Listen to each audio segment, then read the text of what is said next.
এই লোকটা সিন্ডিকেট করে গাবতলির টাকার পর এলাকাতে প্রচুর পরিমাণে দোকানদারদেরকে স্বাবলম্বী করে দিচ্ছে। এই কারণে এই লোককে ধন্যবাদ, কিন্তু এই লোক সাধারণ জনগণের সাথে প্রতারণা করছে। না ভাই, আমি সাধারণ জনগণের সাথে প্রতারণা করতেছি না।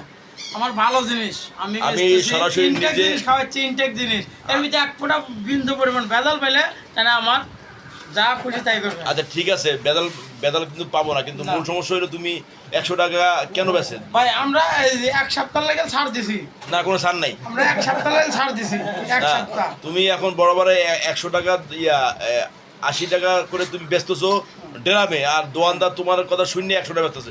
10 টাকা বাড়তে দেওয়া যায়, কিন্তু 100 টাকা বাড়তে দেওয়া যায়। দোকানে ফ্রিজ বিল আছে, দোকান ভাড়া আছে, না 10 টাকা বিভিন্ন ধরনের খরচ আছে, তো এই খরচটা তো দোকানদারে পোষান লাগবে। না, তুমি তো সবই বুঝো। তুমি গোড়াডাঙ্গায় ঘাস খাও, দুধ খাও, দুধ দিয়ে আবার চা খাও। চা খাই, দুধের চা ভালো জিনিস, এটা খালি শরীরে পুষ্টি দেবে, পুষ্টি। আচ্ছা ঠিক আছে, তার মানে তোমার নাম কি? আমার নাম মোহাম্মদ মিঠু। মোহাম্মদ মিঠু। ওইটা দিয়ে দিবি, ও যেটা আছে ওইটা দিয়ে দিবি, ও আমি একটু খাবো। আচ্ছা ঠিক আছে, তাহলে মা ভাই আপনাকেও কিন্তু খাওয়াবো এই দুধের চা, আপনি একটু খাওয়া দেখবেন, মজা পাবেন। ঠিক আছে, এখন আমি